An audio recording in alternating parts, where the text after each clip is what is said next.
wrote down a couple notes on me. Oh, did he not? He don't know about me. Okay, low, kiddy man and know me. And then glow belly fan them and roll for me.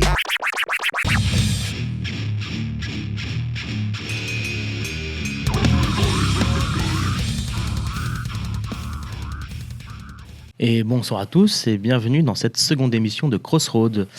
Donc, comme la dernière fois, comme pour la première, qu'on n'a d'ailleurs pas trop partagé, ce qu'on se disait avec Alexis avant le début de l'émission, donc du coup voilà, je suis un peu dans la colle avec ça, mais c'est tout, c'est comme ça, on débute. Du coup voilà, on va donc revenir avec ce même format, avec 4 titres du coup qu'on a sélectionnés, avec 4 artistes qu'on va vous présenter, avec notre passion si fervente, comme toujours. Avec toujours un petit lot de stupidité avec pulmonaro-fibrosis, j'arrive pas à le prononcer, tu le reprononceras mieux que moi Alexis, je pense. J'ai essayé du moins. C'est ça. Et donc on va parler de ça, de Gold et puis aussi de Chalk Hands et puis en dernier de Buñuel. C'est bien ça ? C'est l'inverse, c'est moi qui commence avec Buñuel en premier. Ah effectivement, j'ai inversé l'ordre, là ça commence bien. Du coup je vais te laisser parler de Buñuel. Alors avec Buñuel, donc Buñuel c'est quoi ? Buñuel c'est un groupe de noise rock. Et c'est tout simplement toi, Guitoun, qui me l'a fait découvrir. Hein, voilà. Et oui, c'est vrai, effectivement. Un groupe belge, si je me trompe pas, c'est bien ça ? Non, c'est... Ah si, c'est belge. Si, c'est belge, t'as raison, c'est belge. C'est pas du tout américain, c'est belge. Non, c'est bien belge. C'est bien belge. Alors, donc c'est un groupe qui est à la croisée de pas mal d'univers différents, mais pour le résultat, il est très cohérent, vous allez voir. En gros, pour donner un nom que je pense parlera peut-être à, je pense, pas mal d'entre vous, ceux qui nous écoutent, ça ressemble pas mal à une sorte de version dérangée, lourde de Idols. Pour prendre la comparaison est très bonne. Voilà, c'est pour prendre un point de départ, je pense, pour essayer de cerner ce que fait le groupe. Et surtout, c'est la voix, et le groupe est vraiment porté par la voix, je trouve, pour le coup. C'est pas forcément d'ailleurs de base qui, moi, me parle le plus, les voix en général, mais là, pour le coup, ça marche. Le chanteur, il change d'octave comme de chemise, il hurle, il marmonne, il harangue, il bafouille parfois. Il y a vraiment une variété de registres d'expression qui sont extrêmement présentes. Alors au niveau des riffs, parce que les riffs c'est quand même ce qui est le plus important dans la vie, les riffs, on va pas se mentir. Et surtout dans le noise rock. Le bruit. Le bruit des riffs aussi est quand même fondamental. C'est ça. Plus c'est une perceuse qui vise fort, mieux c'est. Exactement. En gros, là c'est un groupe qui est peut-être, parce que je crois qu'il a splitté il y a quand même un certain temps déjà, donc c'est peut-être pas extrêmement connu, ça ressemble, mais qui est quand même seulement une voix importante du noise rock, ça ressemble beaucoup à Unsane. Oui, et puis il y a aussi un peu du Big Black quand ils vont un peu farfouiller dans les aigus qui vous percent bien les oreilles et les tympans, ça ressemble pas mal du Big Black selon moi. Et la voix, le côté très impérieux de la voix, cette espèce d'impression d'être jaugé, mesuré par celui qui parle et qui limite en fait, te fait littéralement engueuler par la personne qui chante. En réalité, c'est presque le principe de la musique. Elle ressemble beaucoup à du Swans un peu. C'est ce côté un peu Swans, ce côté sermon très sérieux et en même temps très. C'est un côté un peu colérique aussi avec l'énergie qui est dégagée par le groupe. Colérique, oui, bien sûr. C'est une sermon, ce côté sermon violent, c'est un peu impitoyable du sermon. Et alors, par contre, oui, donc ça c'était surtout pour l'album précédent, parce que celui-ci, pourquoi je l'ai choisi aussi, c'est qu'il y a un twist dedans qui est assez inattendu. Il y a un gros côté punk blues. C'est pour essayer de cerner encore une autre influence qui m'est venue à l'esprit en écoutant l'album. Ça ressemble beaucoup à un groupe qui s'appelle The Birthday Party. The Birthday Party, c'est quoi ? C'est le premier groupe de Night Cave. Donc ça ressemble beaucoup à ça. Donc imaginez ça, sauf que c'est beaucoup plus lourd. Il y a un côté un peu industriel qui est bruitiste qui est là derrière. Et voilà, en gros, on aurait cette espèce de déroulé punk blues, donc des accords assez connus. C'est du blues, donc les accords on les connaît tous. Mais il y a des grosses dissonances, des Larsen qui vient tout fracturer, tout éparpiller, quoi. Du coup, quel est le morceau que tu vas nous faire écouter ? Alors le morceau s'appelle A Prison of Measured Time. Et c'est parti, on va écouter Prison of Measured Time avec mon accent anglais incroyable et le tien également. Et c'est parti.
Et voilà, c'était Buñuel, du coup, groupe de noise rock belge, fortement appréciable. Et effectivement, on sent bien l'urgence, vraiment tout ce que le groupe a à offrir, comme tu disais, ce côté sauvage, ce côté quand même massif, qui est un peu plus massif que pas mal de groupes de noise rock, je trouve, comparé même à des Lightning Bolt, qui sont quand même déjà assez velus. Mais là, je trouve qu'il y a un côté quand même plus industriel, comme tu l'indiquais aussi, et qui vient ajouter à cette lourdeur. Alors, c'est pas sludge, mais on retrouve ce côté un peu oppressant. Il y a un côté complètement claustrophobique, hein, avec la violence qui martèle dans tous les sens, lui qui te hurle par-dessus, c'est vrai, ce côté très enfermement, progressif, constant. Ouais, j'avais vraiment l'impression de me faire engueuler et c'était incroyable du coup. J'adore me faire engueuler de cette façon. J'aimerais beaucoup voir ça en live. Je pense que ça doit être une bonne expérience. Surtout que j'avais pu mater quelques petits lives et quelques petites vidéos aussi, clips, machin. Et du coup, le chanteur est bien déchaîné à l'image de la musique. Et donc, je pense que le spectacle doit en valoir la chandelle. Du coup, ça doit être bien cool. Et du coup... Attends, je vais juste ajouter un tout petit truc parce que j'ai oublié de le dire. L'album s'appelle Killer Like Us. Oui. Et c'est sorti le mois passé, du coup, début du mois passé. Voilà. C'est sorti en avril, d'accord. C'est cela. Je crois que c'était sorti en mars, autant pour moi. Mais très bien, écoute, et du coup, est-ce que je peux enchaîner maintenant, c'est bon? Ouais, vas-y. Et du coup, on va enchaîner avec un autre groupe, cette fois-ci qui nous vient des Pays-Bas et non de la Belgique, un peu plus haut, mais pas si loin que ça, et qui s'appelle Gold. Alors, Gold, c'est pas le groupe français, c'est du coup un groupe de post-punk de façon globale, même si leurs influences vont au-delà du post-punk, qui était formé du coup en 2011, pour la petite anecdote, avec des membres du coup qui ont joué du coup dans des groupes comme Born From Pain, Modern Life Is War. Donc du coup, c'est quand même des groupes qui sont assez reconnus dans leur scène respective. Et du coup, ça va se ressentir dans les débuts de Gold, hein, d'ailleurs, qui vont proposer des débuts plus punk, plus raw, avec des prods assez un peu crades, etc. Mais toujours avec la voix de Milena, dont on va reparler à plusieurs reprises là maintenant, qui est pour moi incroyable et qui vient ajouter vraiment toute la patte au groupe et qui le rend vraiment unique. Et du coup, ils ont un espèce de mélange, ce que je disais post-punk de façon globale, mais il y a un mélange un peu avec du black metal, un peu avec du rock. Enfin, c'est vraiment une espèce de, je vais pas dire de fourre-tout parce que j'aime pas ce terme-là, mais il y a un peu ce côté, on va mélanger un peu les genres. Hein, il y a un côté un peu gothique, côté un peu grandiloquent par moment, avec la voix de Milena, toujours ce genre de choses. Et du coup, ils nous ont déjà sorti quand même une paire d'albums. Et moi, je dirais que le groupe devient vraiment intéressant à partir déjà d'Optimist en 2017, qui amène déjà des bonnes bases dans ce que va devenir Gold actuellement aujourd'hui. Ce qui va pour moi, qui va faire que je vais aimer le groupe, parce que du coup, avant, je trouvais ça pas mal, mais je trouvais pas ça non plus aussi incroyable. Ça se démarquait pas tant que ça quand même que d'autres groupes on a pu écouter, parce que le côté punk, tout ça, bon voilà, c'était déjà un peu vu et revu. C'est avec du coup l'album sorti en 2019, Why Aren't You Laughing, du coup qui va faire entre guillemets dans la scène, parce que ça reste un groupe de niche, va faire un peu exploser le groupe et qui va un peu les exposer, avec du coup le morceau titre qui est vraiment, je trouve, un de mes titres préférés du groupe. Et là, il y a vraiment plus de maturité dans le propos. Le mélange des genres est beaucoup plus maîtrisé. Il y a vraiment des hits comme Take It Bad Storm, je trouve, qui est vraiment incroyable. Et du coup, voilà, Gold il continue de creuser en proposant du coup avec des ambiances un peu pesantes. La voix de Milena, pour revenir dessus, du coup, je trouve que je l'aime beaucoup parce qu'elle va vraiment dans les graves et aussi des fois dans les aigus quand elle va chercher des petites notes très légères, très haut perchées. Et pourtant, à des moments, des fois, elle envoie des choses dans les graves avec des octaves qui sont vraiment assez dingues. Et ça donne du coup tout un côté, je trouve, hypnotique au groupe, parce que il y a des moments où elle va avoir une voix assez douce quand elle va chanter un peu plus légèrement, et puis il y a des fois où quand elle va sortir des notes un peu plus du coup grandiloquentes, on va être un peu plus pris dans le truc.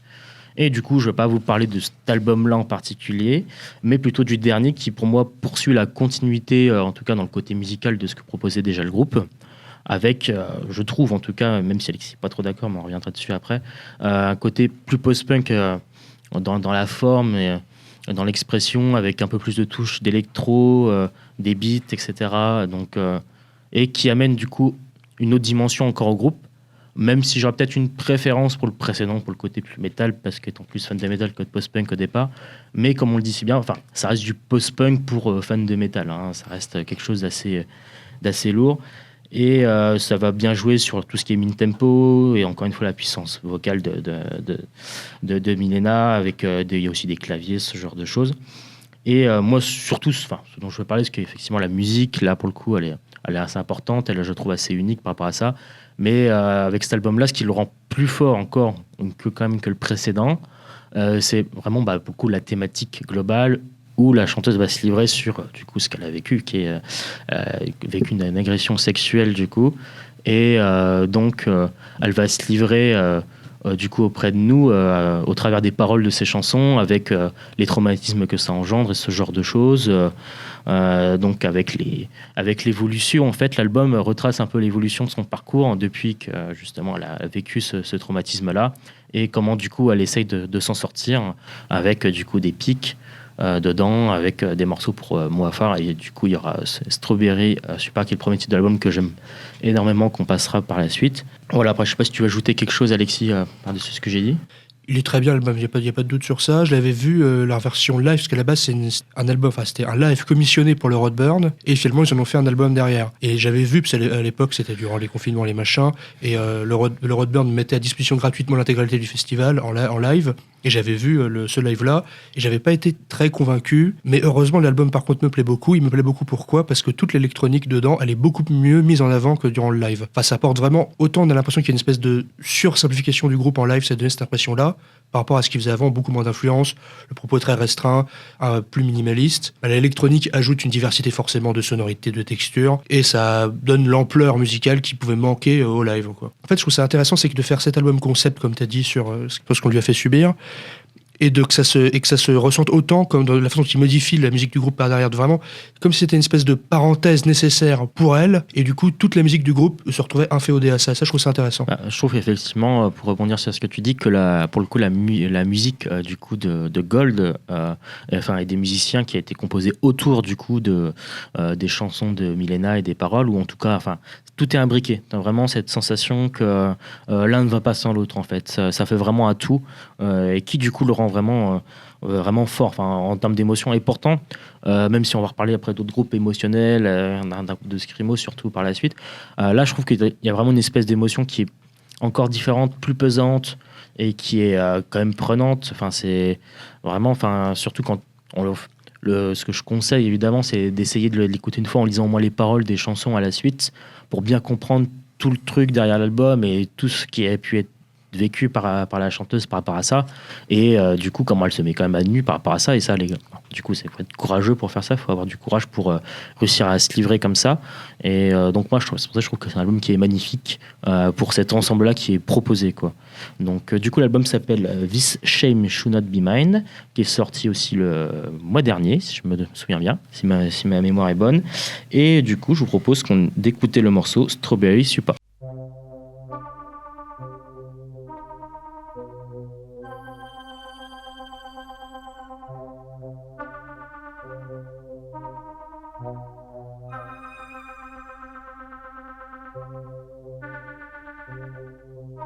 I wanted to be loved like everybody else. I wanted to be beautiful. I wanted to be loved, looking for affection. I wanted to be appreciated. You lured me in, you lured me in, you lured me in.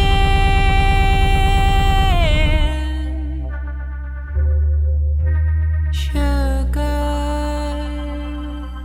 strawberry supper, I'll call you sunshine, I'll be on your side.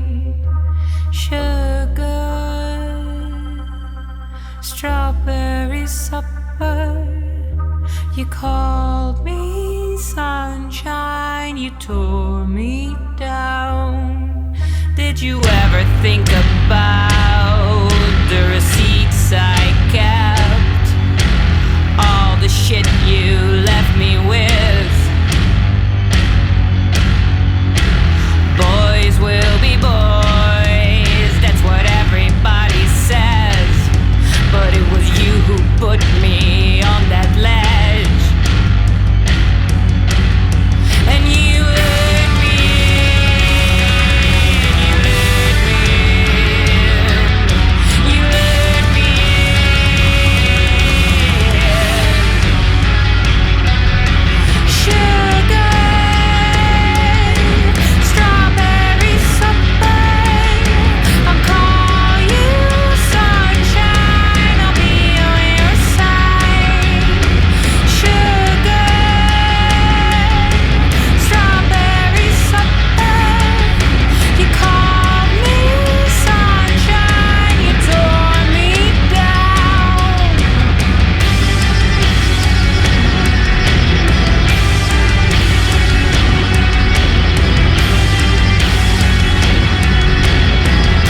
Oui, bah il y a aucun doute à avoir. J'adore vraiment sa voix. Je trouve qu'elle a vraiment les bons élans vocaux pour que le mot qu'elle va dire, tu le retiennes beaucoup mieux. Ça, je trouve qu'elle est extrêmement forte pour ça.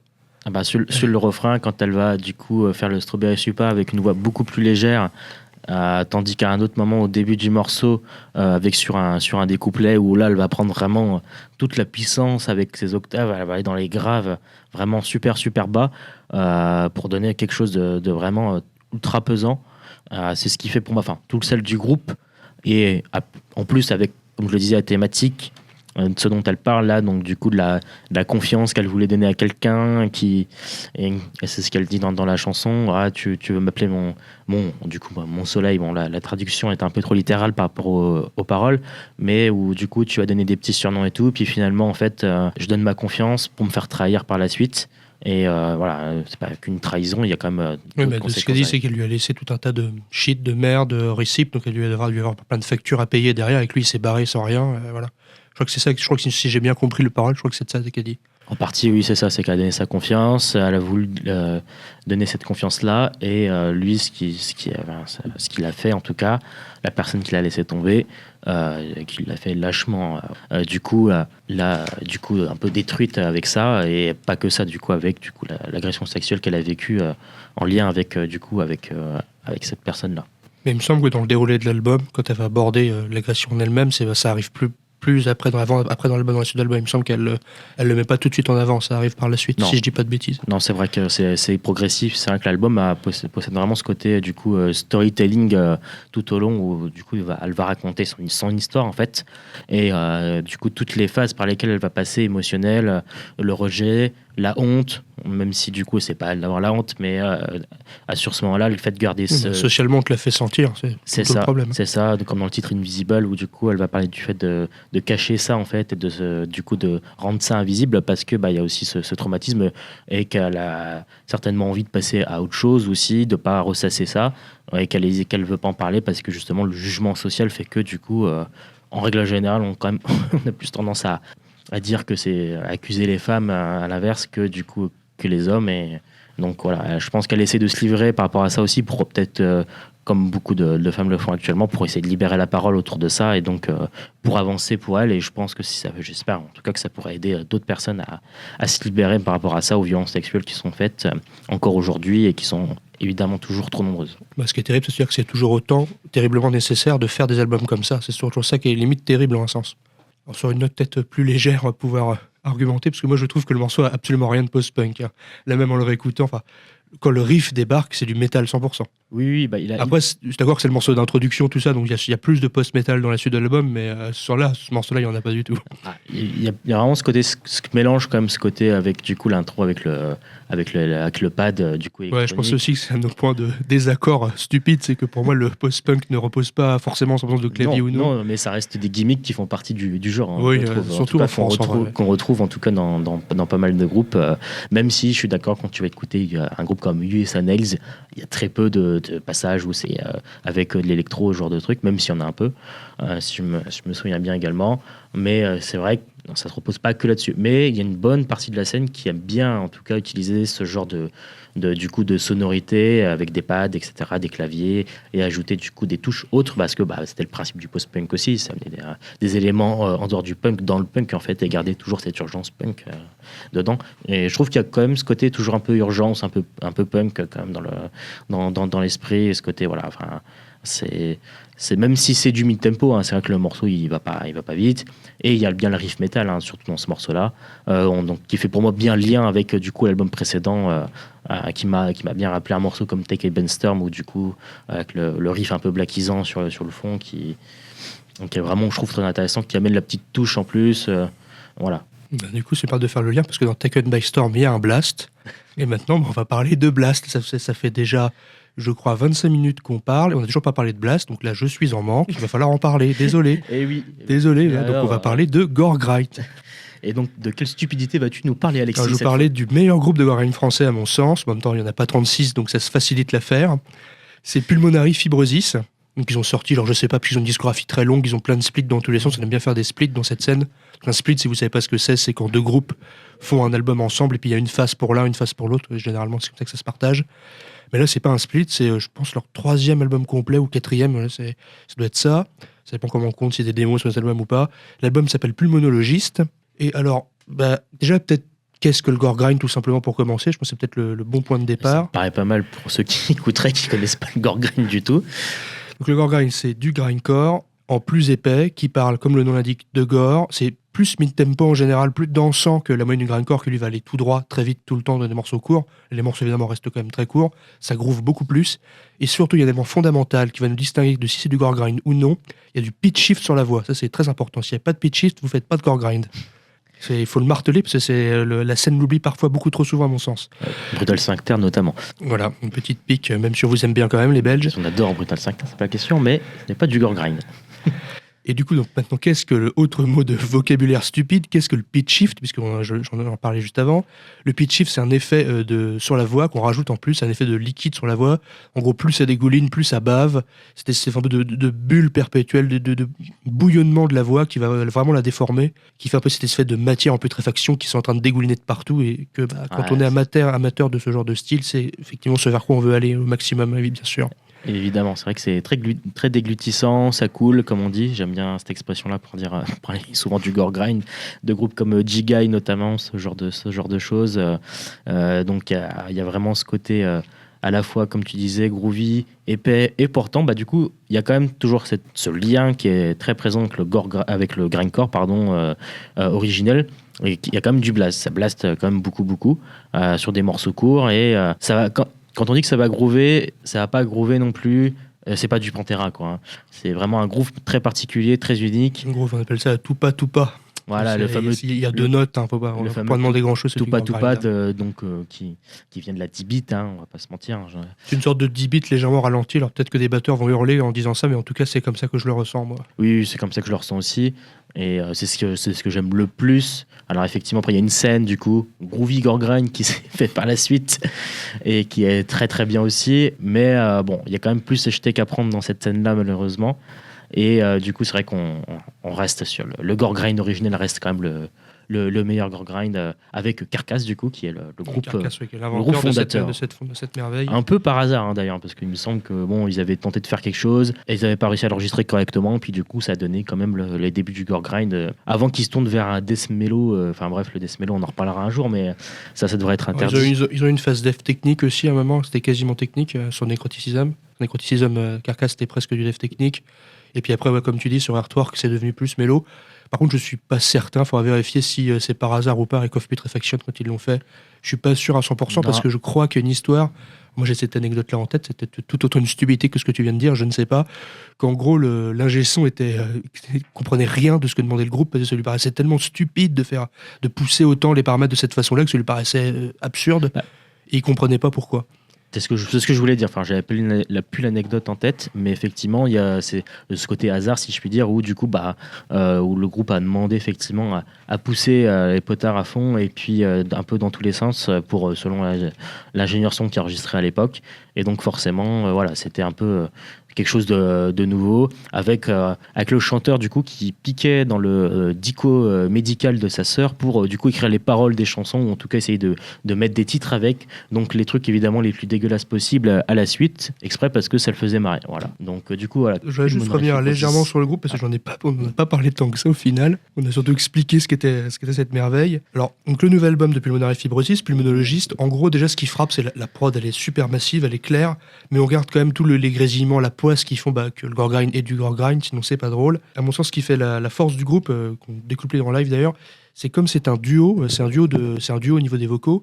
Du coup, il y a cette espèce de barrage constant, de pitch shift assez varié, et ça permet une espèce de... Il y a aucun temps mort, la voix t'agresse continuellement. Donc ça, c'est quand même plutôt pas mal. Et après aussi, je trouve sur cet album-là, alors les aficionados seront peut-être pas d'accord, mais petite anecdote sur Pulmonary, en gros, dans leur setlist, ils mettent les noms des morceaux, et entre parenthèses, ils mettent le groupe qui worship sur ce morceau précis. Donc à chaque fois, ils mettent ça, il y a un riff de Marduk, ça, il y a un riff de Last of Humanity, ça, il y a un riff de tel ou tel groupe. Ça, je trouve ça très drôle. Mais sur ce disque-là, je trouve qu'on s'éloigne un peu parce qu'en gros, Pulmonary, c'est du Last of Humanity, qui est un des pires et donc meilleurs trucs du genre, et Dead Infection, qui est un peu plus groovy et qui est beaucoup plus vieux aussi. Et du coup, ça, il y a ce côté, en fait, par exemple, là, ça s'en éloigne légèrement parce que par exemple, quand ça va plus ralentir, ça se voit sur le morceau que j'ai choisi. Il y a un côté plus quasiment death metal en fait qui va rabattre au niveau des riffs. La palette de riffs c'est un peu élargie, c'est moins monocorde continuellement, ça s'élargit un tout petit peu et du coup forcément quand on met des notes en plus dans le gore grind, les riffs ils vont s'éloigner du death metal quasi automatiquement, il n'y a pas vraiment de mystère sur ça. Et du coup voilà, on arrive seulement à une sorte de tour de force idéale où c'est tout aussi frontal, tout aussi bête, tout aussi méchant, mais légèrement plus varié, sans perdre l'essence du genre, et ça c'est très bien selon moi. Et du coup, on va écouter ce délicieux morceau qui se nomme Amyotrophique latéral sclérosis. Voilà, ça c'est du nom de titre comme on aime. Allez, c'est parti.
Et oui, c'est déjà fini. Et oui, c'était forcément très court, comme on l'a dit, c'est du gore grind et pulmonary fibrosis du coup.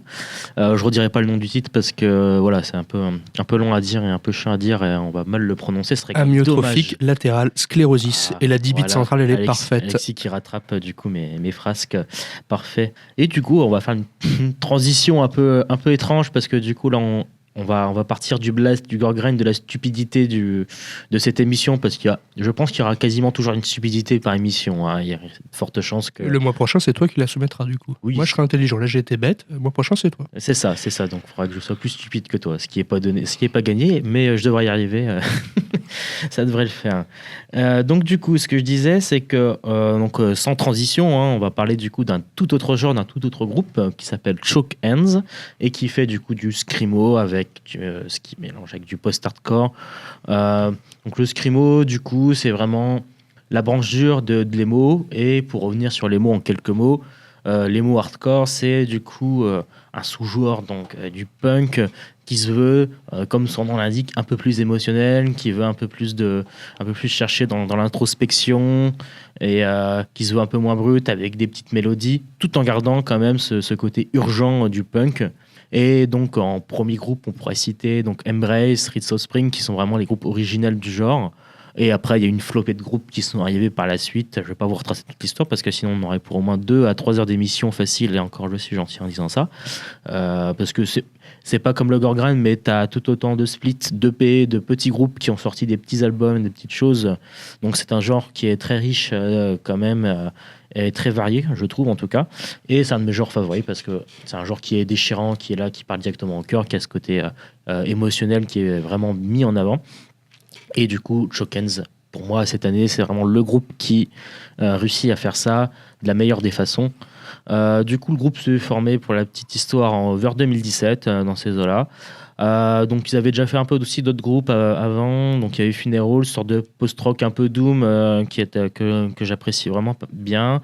D'autres groupes comme All, Zomber, Daybreak et I Feel Fine, je vais y arriver. Et donc du coup, voilà, on a un espèce de groupe qui est à la fois mi-belge parce qu'il y a certains membres qui sont un peu qui sont originaires de Belgique et puis mi-anglais. C'est pour ça que du coup, dans l'album qu'ils ont sorti cette année, il y a un titre qui est en français, certainement. Et je trouve que c'est vraiment le groupe qui arrive à bien mélanger 3 genres. Donc il y a des petites touches de post-rock aussi qui vont venir se glisser dans le groupe, même si c'est pas trop le centre du propos, mais ça en fait quand même partie, avec des petites mélodies. Du post-hardcore évidemment, avec il y a un jeu de guitare qui se répond, etc. Parce que c'est le principe du post-hardcore, c'est qu'il n'y ait plus nécessairement de guitare lead et que chaque guitare ait sa place, se répond, donc c'est une sorte de dialogue un peu, tout en gardant ce côté raw, ce côté émotionnel encore une fois. Donc on va jouer vraiment avec Chokens et puis avec ce genre de groupe sur le feeling, le ressenti en fait qui est provoqué du coup par le groupe. Et moi ce que j'aime là, par-dessus tout, en plus des riffs et des mélodies qu'on retrouve dans ce genre de musique, c'est le chant écorché. Enfin, c'est vraiment, je trouve, qui vient t'arracher là. C'est un côté crève-cœur à tes prix. T'as envie de chialer, comme on dit si bien à chaque fois quand on en parle entre nous. Voilà. Et donc, t'as un côté vraiment quelque chose de corrosif. Et ce que j'aime avec Shoken, c'est qu'ils ont du coup ajouté un peu de reverb sur certaines mélodies, sur certains riffs. Et donc ça va te donner une espèce de montée en puissance, de grandeur, qui est aussi assez inhérente au post-rock, mais avec beaucoup plus d'énergie et puis encore plus d'émotion forcément. Avec donc des arrangements quand même qui sont à la fois assez, un peu plus complexes quand même que la moyenne, parce que le punk normalement c'est censé être quelque chose de stupide. Et là du coup le post-hardcore, tout ce qui est post-hardcore et screamo vont quand même pousser, surtout dans le post-hardcore en tout cas, quelque chose d'un peu plus complexe avec les mélodies, ce qui donne un peu plus de richesse évidemment. Alors voilà, pour situer un peu, pour ceux qui nous écoutent et qui écouteraient déjà un peu ce genre-là, c'est un groupe qui est dans la veine d'un peu Suis la Lune, Fall of Messiah, Daitro, Piano Become the Thief, un peu tout ce genre de groupe. Du coup, il y a cette urgence, ça s'emballe tout le temps et c'est avec des moments où ça va redescendre et puis ça va remonter, tout ça. Donc il y a vraiment un côté aussi crescendo. Donc c'est un peu comme les montagnes russes ou comme une sorte d'attraction où du coup, il y a des moments où ça va nous porter au cœur et puis il y a des moments où on va un peu s'alléger tout en gardant ce côté déchirant, je trouve en tout cas. Et Chokens, pour moi, c'est le groupe cette année qui réussit à mieux porter en tout cas cette idée-là, ce genre de screamo mélangé au post-hardcore que j'aime par-dessus tout.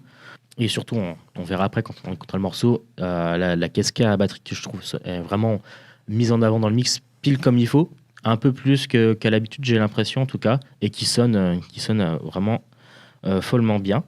Voilà, donc est-ce que tu vas ajouter quelques petites choses, Alexis, par-dessus ce que j'ai dit ? Oui, bien sûr. Pour moi, c'est l'album de screamo qui m'a le plus marqué de cette année pour le moment. Ça, c'est sûr, il n'y a pas de doute. Après, l'émotion, elle est quand même très classique du genre. Ça va pas réinventer quoi que ce soit à ce niveau-là, mais bon, c'est une émotion qu'on adore, qui touche comme au fond du cœur. Et ce côté très perçant, cette espèce d'urgence. C'est l'impression que le chanteur, ça va craquer à tout moment, mais non, il maintient. Ça, j'aime énormément. Malgré que ce soit une émotion qui est quand même que ce soit très typique, très pas vu et revu, parce que ce serait un peu trop méchant de dire ça, c'est pas le cas, parce que c'est tellement bien fait qu'on oublie en fait que qu'on l'a peut-être déjà entendu ailleurs d'une autre façon, que ces inflexions-là vocales, on a déjà vibré dessus, on l'oublie instantanément, tellement le propos émotionnel il reste riche dans tous les cas. Mais mine de rien, malgré cela, je trouve que le groupe arrive dans tout ce qui est introduction, certains moments, peut-être le côté plus post-rock tout simplement qui fait ça, mais c'est un travail sur le jeu des guitares, sur leur texture ou quoi, et ça me rappellerait presque des groupes de post-metal un peu à la Pélican ou à la Russian Circle, surtout sur l'intro, je crois que c'est surtout sur le morceau qui introduit l'album, et l'avant-dernier, je crois qu'il y a vraiment ces ouvertures-là, une espèce de... On va laisser le son des guitares s'écouler un peu plus longtemps, faire résonner une ou deux notes, et puis juste après partir sur autre chose. Et ça, je trouve que ça nuance certaines émotions qui vont amener par la suite, en fait. Les deux se nourrissent pas mal à ce niveau-là. Je suis bien d'accord avec toi. Du coup, c'est vrai que c'est vraiment ce qui m'a plu, moi, avec ce groupe-là. Effectivement, c'est classique. Ils n'ont pas inventé la recette. La recette, on l'a déjà entendue 1000 fois. Depuis Envy, parce que tu n'as pas cité Envy, et j'étais très déçu que tu ne cites pas Envy pour le screamo. Oui, je comptais y venir, mais je comptais y venir pour la suite. Mais du coup, c'est vrai que oui, Envy, forcément, incontournable. Si vous devez n'écouter qu'un seul groupe de screamo, faites que ce soit Envy. Pas que, mais normalement, si vous avez bon goût, vous trouverez ça génial et vous irez écouter tout ce qu'on vous a cité avant. C'est le principe. c'est l'idée aussi. On espère qu'en tout cas, ça puisse vous plaire aussi, parce qu'on essaie effectivement de proposer des choses différentes depuis le début de l'émission, encore une fois. Et du coup, Envy, c'est vrai, gros groupe, grosse influence aussi, mais influence surtout toute la scène dans tous les cas. Enfin, elle est omniprésente maintenant. Et c'est vrai que même si c'est pas pour moi celle que je ressens le plus chez Chokens en tout cas. C'est pas non, ça c'était plus remarque générale sur le screamo, groupe très important Envy. C'était pas spécialement dire que Chokens ressemble à Envy ou quoi que ce soit. Et du coup, ils arrivent à bien, en fait, encore une fois, la recette est là. mais ils arrivent à tellement bien mixer, comme tu le disais, tous les éléments, avec des vocaux qui sont un peu scandés, qui donnent une dimension un peu plus grande aussi, voilà, à leur musique, avec toujours ce côté très introspectif, bon, que ce soit dans les thématiques évidemment, ce genre de choses, parce que c'est quand même un genre qui se veut plus proche de l'humain, etc., et puis du cœur. Bah voilà, je trouve qu'effectivement ils arrivent vraiment à le faire d'une façon qui est parfaite, et qui fait que pour moi, bah, du coup, c'est une réussite vraiment totale cette année. Et du coup, maintenant qu'on a quand même bien parlé dessus, je vous propose d'écouter le morceau Fail, Grace et Restore. Issu de l'album Don't Think About Death.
Et voilà, du coup, c'était Choke Hands avec le morceau Felgrasp Restore, donc qui est vraiment, du coup, qui a une décharge émotionnelle toujours aussi forte. J'ai pu le réécouter encore aujourd'hui, avant pour l'émission, et là encore maintenant. Et puis, du coup, je trouve ça toujours aussi prenant, aussi déchirant. Il y a avec une vraie maîtrise, comme on disait. Donc, voilà, j'espère que ça vous plaira. Donc, du coup, voilà, pour conclure, parce qu'il faut bien conclure à un moment donné. On n'a pas un temps illimité, sinon on pourrait en parler pendant des heures et des heures, mais ça serait peut-être un peu trop long pour vous. Et puis du coup, on commence à avoir soif aussi. Au lieu de prendre les bouteilles d'eau, comme encore une fois, on est toujours bien préparé. Voilà. Du coup, pour terminer l'émission, je vous propose un petit morceau du coup d'un groupe dont on aurait pu parler, dont je parlerai peut-être un peu plus longuement la prochaine fois, qui s'appelle Devil Master, qui fait un punk.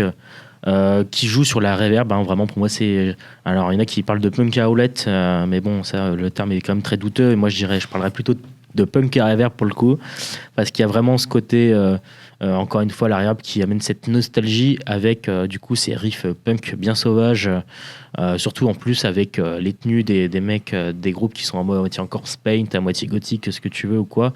Et puis avec ce côté années 80 qui est vraiment du coup mis en avant aussi bien dans la musique, dans les morceaux, dans le look, dans l'attitude et tout, et qui fait pour moi aussi là cette année encore une fois, hein, c'est vrai qu'on parle que des meilleurs albums à chaque fois, ça va falloir vous habituer, mais du coup un des meilleurs albums de punk de cette année, vraiment je trouve que il y a rien qui les bat, avec petite touche aussi un peu blackisante, encore une fois, hein, c'est vrai qu'il y a ce côté un peu blackisant avec ce groupe-là.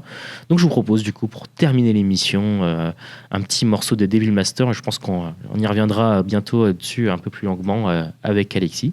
Et du coup, merci à toi Alexis. Merci à toi Guitoun. Et c'est parti du coup pour Devil Master, The Vigor of Evil.